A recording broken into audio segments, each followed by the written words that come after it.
I can't see very well for a while. Anyway, so they rigged this for red so that the officers who are going to be on watch looking through the periscope, well, their eyes will be adjusted to the dark. When spooks were on board for special operations like me, we rigged the entire deck for black, no lights at all, because what we didn't want was to be detected.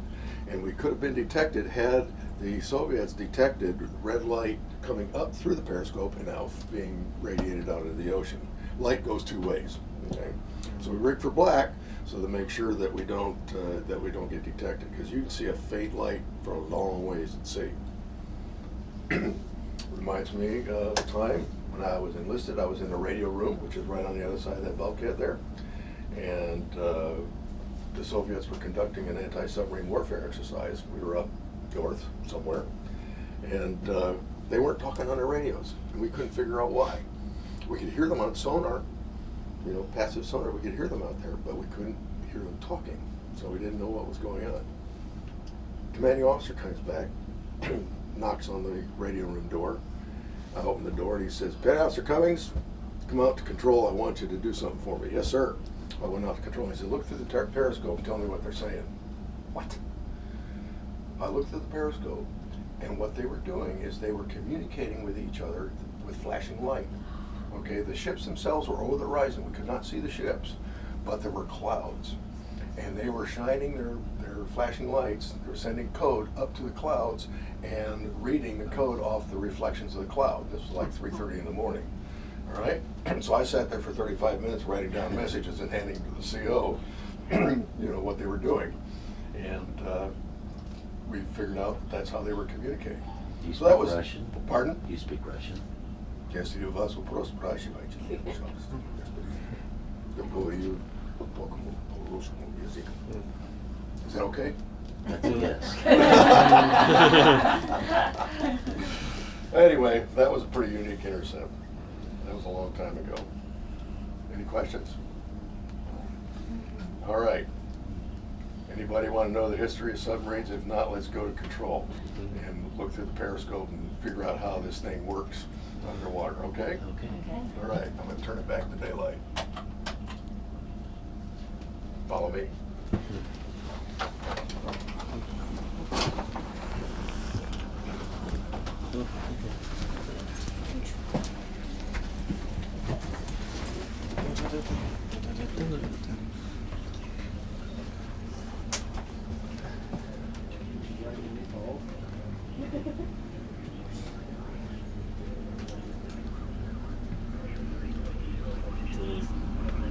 This is where he used to work.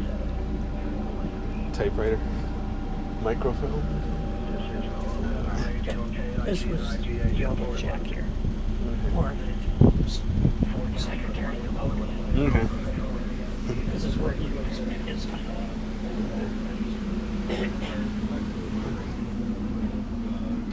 Intercom systems, electrical, 400 hertz power for special equipment. It's all labeled. And it takes the crewmen about 14 months to qualify or something. Okay. And when they're qualified, they earn their dolphins, which is a pin. It takes about 14 months, and they have to know all those wires. Oh my gosh. The chief goes through it and gives them an exam. They'll point to one and they have to name it exactly. Get up there and look again. All right, so here we are in control. Now, during a normal operation, there are 14 people in this space. We call it the control room. Back in the old days, they called them conning towers, but we don't have anything in the sails. There's no tower anymore. The first position aft on the port side back there is the electronic warfare support measure system. That's the guy who intercepts all the radar signals. His job, when this boat has an antenna out, is to identify, classify, identify, and geolocate any radar system out there. Surface search, airborne, air ground, surface to air, you name it. And he passes that information to the weapons officer and the conning officer here, and they plot that information on this table here. This is where the weapons officer stands, and I'll get to him in just a minute. The next position is the navigator's position, and this boat was built before GPS. Okay? So in order to know where we are, where we were, we had to take readings with a sextant, and we get the angle of the sun above the horizon at certain times of the day, go into a book and calculate our latitude, and then using time and other mathematical equations, we can figure out our longitude. And that information was entered into that round cylindrical piece of gear back there, which is a gyroscope. Okay? That gyroscope, once it had the information and it was done accurately, could tell us where we were for up to 2 weeks without being reset. Okay? After a 2-week period, we might be a quarter of a mile off, which isn't bad when you're in the middle of the ocean. You wouldn't want to use it in port, but in the middle of the ocean was okay. That nav table there then would replicate where we were with a little red light that would be calibrated and put underneath the charts so that we could see where we were when we were in a rig for red situation where the navigator could do that. That position back there with the green lights is called the ballast control panel. The BCP chief, ballast control panel chief, he was responsible for maintaining trim on the boat. If he was given the order to prepare the boat to dive, he would have to go through and shut all of the valves that let seawater in, like to cool the engines and other things, air conditioning systems and so like that. He'd have to turn that Christmas tree green.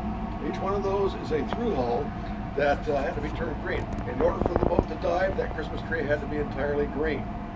When it was entirely green, he would turn around to the conning officer and say, "Sir, Christmas tree is green, boat's ready to dive."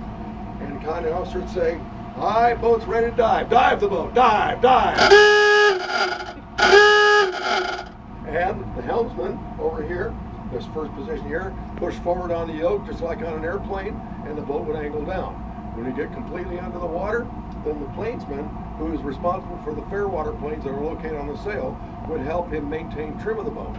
What you didn't want was, especially if you're on patrol, you didn't want the rear end of the boat coming out of the water. You didn't want to play helicopter, because that's a sure way to let the enemy know where you are. All of a sudden, this big screw is out churning into the water. So his responsibility was to help maintain trim of the boat.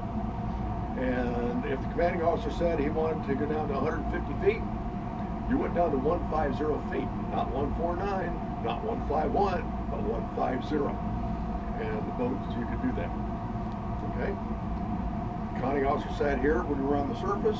We went up this ladder behind me to the top of the sail where the bridge was. There was room for the conning officer and 2 lookouts, a port and starboard lookout. There was only room for 3 people up there. Okay? So here's the weapons officer. He worked in conjunction with the fire control techs to work the fire control system, which is the 4 racks of gear behind you here. Fire control system is what allowed this boat to determine, okay, range, bearing, course of speed of targets. Now, this boat was used in the filming of the movie Hunt for Red October. Okay? The reason why is because back when this boat was still on active duty, this fire control system was the only fire control system on any submarine in the U.S. submarine fleet that wasn't classified secret. The reason why is because this is an old analog system. They didn't have digital computers when this boat came out, right? And so they used capacitors, inductors, resistors, and rheostats and all that good stuff to adjust voltages and currents to calculate and solve trigonometric solutions to where is the target and when should I be able to fire a torpedo